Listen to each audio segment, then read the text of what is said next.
नमस्कार, D focus channel में आप सभी का स्वागत है। इस समय देश कोरोना संकट से गुजर रहा है और सबसे बड़ी बात है कि काफी संख्या में लोग हताहत भी हो रहे हैं। ऐसे में हम सभी का ये दायित्व बनता है कि हमारी जो सरकारें हैं, चाहे केंद्र सरकार हो या प्रदेश की सरकारें, उनके द्वारा जो जारी गाइडलाइन है उसको हम लोग फॉलो करें, तभी हम इस महामारी से बच सकते हैं। अपने देश को, अपने प्रदेश को, अपने आप को और अपने परिवार को सुरक्षित रख सकते हैं। कोरोना को लेकर जो टीकाकरण अभियान चलाया जा रहा है, इसमें हम सभी को शामिल होना हमारा दायित्व बनता है और इससे लेकर भले ही सरकारें हम सभी को जागरूक कर रही है, लेकिन बोकारो में एक ऐसे पत्रकार भी हैं जिन्होंने पत्रकारों के लिए सबसे पहले वैक्सीनेशन की मांग की थी। आज उन्हीं के साथ हम इस चर्चा में शामिल होंगे। आइए जुड़ते हैं उस पत्रकार से जिन्होंने सबसे पहले सरकार से ये मांग की थी कि पत्रकारों को भी कोरोना वैक्सीनेशन की जो प्रक्रिया है उसमें शामिल किया जाए।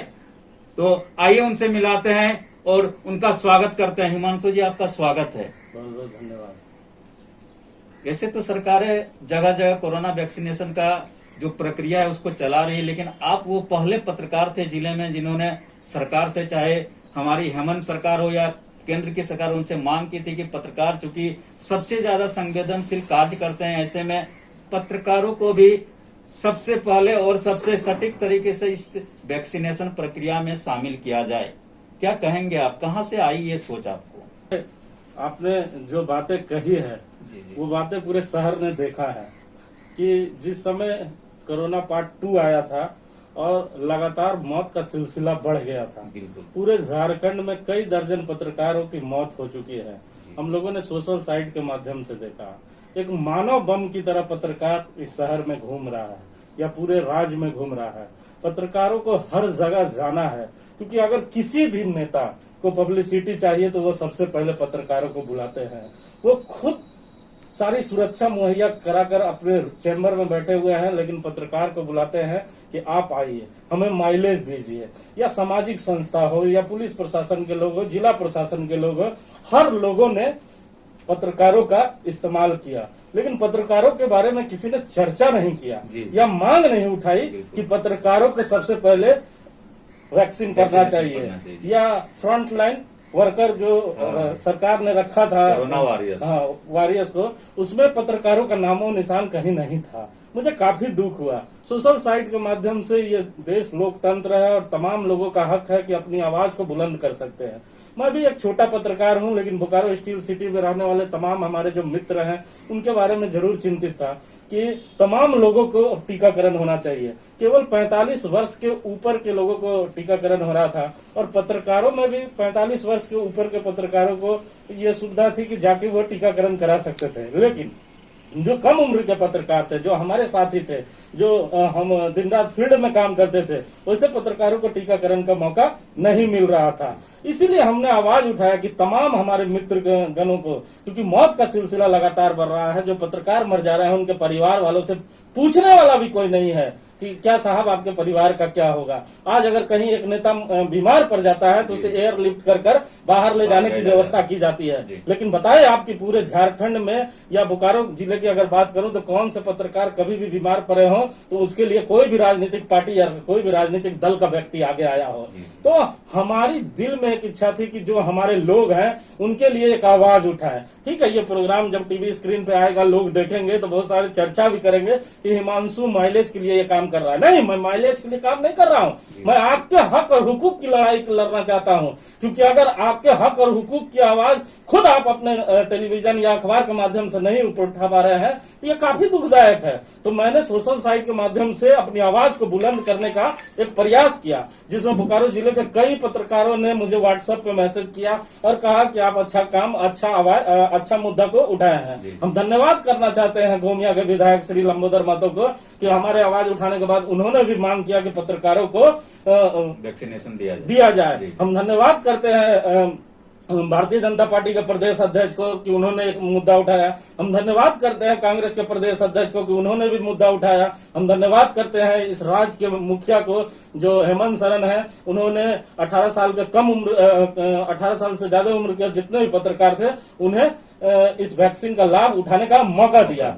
कल पूरे शहर में करीबन 99 पत्रकारों ने इस वैक्सीन का लाभ उठाया है। हम धन्यवाद करते हैं जिला प्रशासन का, हम बोकारो के उपायुक्त का धन्यवाद करते हैं, बोकारो के तमाम ऐसे अधिकारियों का धन्यवाद करते हैं जिन्होंने हमारे बारे में सोचा है। आज हमें भी बहुत खुशी है क्योंकि डी फोकस के पूरे तमाम टीम के लोगों ने आज वैक्सीन का लाभ उठाया है, आपने भी लाभ उठाया है। शहर में ये चर्चाएं हैं, देश में ये चर्चाएं हैं कि वैक्सीन लेने के बाद तरह तरह की दिक्कतें आती है। करीबन 2 घंटे पहले आपने टीका लिया है, आप बताएं कैसा लग रहा है आपको? बिल्कुल, वैक्सीनेशन की प्रक्रिया में मैं शामिल हो चुका हूं और 2 घंटे पहले ही मैंने वैक्सीन लिया और मुझे कोई भी दिक्कत नहीं हो रही, कोई भी परेशानी नहीं हो रही। इसलिए डी फोकस परिवार आप सभी से गुजारिश कर रहा है, बार बार गुजारिश कर रहा है, जो सरकार जो ये टीकाकरण अभियान चला रही है इसमें जरूर शामिल हो। इसी से हम कोरोना को हरा सकते हैं, देश को बचा सकते हैं। हिमांशु जी ने एक अहम मुद्दा उठाया और जिस पर सरकार ने एक्शन भी लिया और बोकारो जिला प्रशासन ने एक्शन भी लिया है। हिमांशु जी का इशारा कई पत्रकारों के कार्य अन्वित होने का है। इसी में एक रोहित सरदाना जी थे, हमारे वरीय पत्रकार आज तक के। देखिए शर्मा जी वो बहुत बड़े पत्रकार थे जिनकी चर्चा पूरे देश ने की, तमाम नेताओं ने उनकी चर्चाएं की। लेकिन क्या आपको लगता है कि कल आपकी अगर मृत्यु हो जाएगी तो इस तरह की चर्चा आप हो पाएगी? इसीलिए मैंने दूसरे दिन भी मांग उठाया था कि अगर किसी पत्रकार की इस महामारी में मौत हो जाती है तो राज्य सरकार उसे 20 लाख रुपया का मुआवजा दे। ये काम यहाँ के यूनियन चलाने वाले नेताओं का है। कौन से यूनियन? पहले ये समझ लीजिए, जो पत्रकारों का यूनियन है, चाहे राज्य में चल रहा हो, जिला में चल रहा हो, वो तमाम पत्रकारों के जितने भी यूनियन हैं उनसे भी हम हाथ जोड़ के ये कहना चाहेंगे कि आप संगठन और यूनियन, संगठन इसलिए बनाया जाता है कि संगठन में जो सबसे निचला तबका का व्यक्ति है उसे वो लाभ मिल पाए, क्योंकि वो कमजोर व्यक्ति है। अगर कमजोर व्यक्ति अपने संगठन के अध्यक्ष, उपाध्यक्ष, महासचिव के माध्यम से अपनी बातों को रखता है तो अध्यक्ष और उपाध्यक्ष और महासचिव का ये कर्तव्य बनता है कि वो उनकी बातों को जिला प्रशासन के कानों तक दे, राज्य के मुखिया तक दे। मैंने इसीलिए मांग किया था कि इस महामारी में अगर किसी भी पत्रकार की जान चली जाती है तो उसे 20 लाख रुपए का मुआवजा मिलना ही चाहिए, क्योंकि वो पत्रकार दिन रात एक कर पूरे बोकारो स्टील सिटी के चप्पे चप्पे और कोने कोने में जाकर आपको वो समाचार संकलन कर वो तस्वीरें लाकर दिखाता है जो अपने घर के बैठकर आप मोबाइल में देखते हैं। और मोबाइल में जब तस्वीरें आप देखते हैं तो उसके बाद आप प्रतिक्रिया देते हैं कि ये होना चाहिए, ये नहीं होना चाहिए।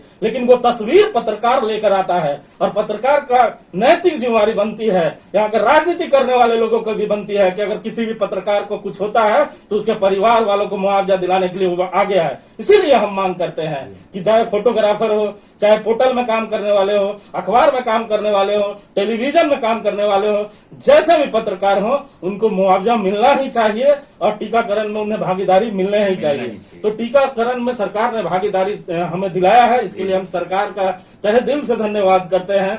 लेकिन मुआवजा की बात उठनी ही चाहिए।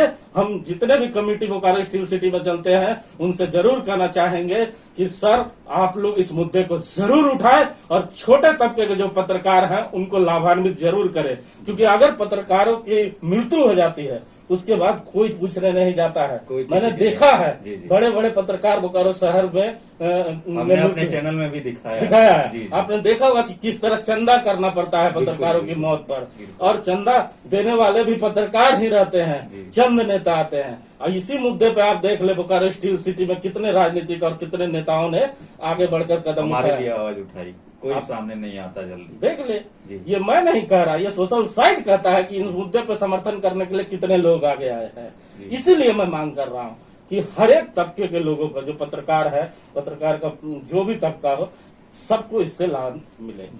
तो कोरोना वॉरियर्स एक बात चलती है पूरे देश, प्रदेश, विदेश में कि जो अभी कोरोना से लड़ रहे हैं उन्हें कोरोना वॉरियर्स की संज्ञा दी जा रही है। उसमें पत्रकार की भी सबसे बड़ी भूमिका होती है, क्योंकि जिस स्वास्थ्य विभाग में लोगों की जांच होती है, जहां इलाज होता है, वहां भी पत्रकार सबसे पहले पहुंचता है और आपकी समस्याओं को, आपकी सुविधाओं को भी वो सबके बीच लाता है। इसकी भी आपने मांग की थी कि कोरोना वॉरियर्स को लेकर अगर कोई पत्रकार शहीद हुआ है, ये दुखद घटना जरूर होती है, लेकिन उनको एक सम्मान मिलना चाहिए। कोरोना वॉरियर्स का सम्मान से सम्मानित तो कम से कम करना ही चाहिए सरकारों को। जरूर क्या कहेंगे आप? जरूर करना चाहिए। जी।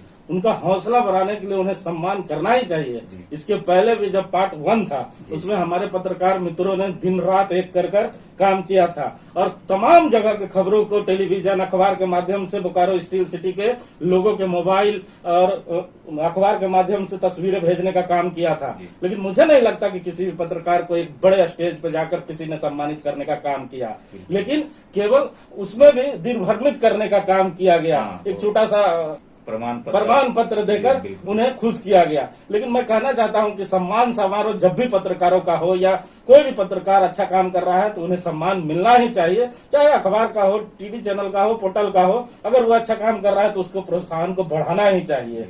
केवल एक लॉलीपॉप देकर उन्हें फुसलाना नहीं चाहिए, क्योंकि बचपन में बच्चे जब रोया करते थे, जिद किया करते थे अपने माँ बाप से, तो वो लॉलीपॉप दे दिया करते थे और लॉलीपॉप चूस के बच्चा चुप हो जाया करता था। वही हाल कुछ पत्रकारों का ही हो गया है कि हमें एक स्टेज पर बुलाकर छोटा सा सम्मान पत्र दे दिया जाता है और हमें खुश रहने को कहा जाता है। लेकिन हमारे मरने के बाद हमारे बच्चों को लॉलीपॉप कौन देगा, इसकी चिंता कौन करेगा, आप बताएं। जी बिल्कुल बिल्कुल, ये बहुत ही गंभीर मुद्दा है कि हम हैं तब तक तो ठीक है, लोग सुनते हैं, लोग बातें करते हैं, लेकिन जब कोई पत्रकार गुजर जाता है तो उनके परिवार पर क्या बीतती है या उनके परिवार का क्या होता है कोई जानने सुनने वाला नहीं होता है। हिमांशु जी, आपने जो आवाज उठाई पत्रकारों को वैक्सीनेशन मिलना चाहिए, अब तो जिला प्रशासन और हमारे प्रदेश के मुखिया ने आपकी सुन ली है, क्या कहेंगे आप? हम धन्यवाद दे रहे हैं। हमने डी फोकस के माध्यम से जिले के तमाम अधिकारी को, आदरणीय विधायक को, आदरणीय प्रदेश अध्यक्ष को, कांग्रेस के प्रदेश अध्यक्ष को, जिले के जो हम लोगों के राज्य के जो मुखिया हैं आदरणीय हेमंत सोरेन जी, सबको हम धन्यवाद करते हैं कि उन्होंने बहुत गंभीरता पूर्वक से हम पत्रकारों को वैक्सीनेशन का लाभ उठाने का मौका दिया है। हम उनसे नम्र निवेदन करना चाहेंगे कि इस बार वो मुआवजा की घोषणा कर भी बड़ा दिल दिखाए। जी बिल्कुल। तो आप हमारे सरकार से हमारी गुजारिश है कि इन्होंने जो बातें कही है इस पर सरकार गंभीरता पूर्वक विचार करे और पत्रकार जो कोरोना वॉरियर्स के सबसे बड़े माध्यम होते हैं, इनको सम्मान मिलना चाहिए। इनको वैक्सीनेशन तो मिल ही रहा है और इस पर कारगर तरीके से काम होना चाहिए। डी फोकस परिवार झारखंड सरकार और प्रदेश की दूसरी सरकारों के साथ साथ देश की सरकार से यही नम्र निवेदन करती है।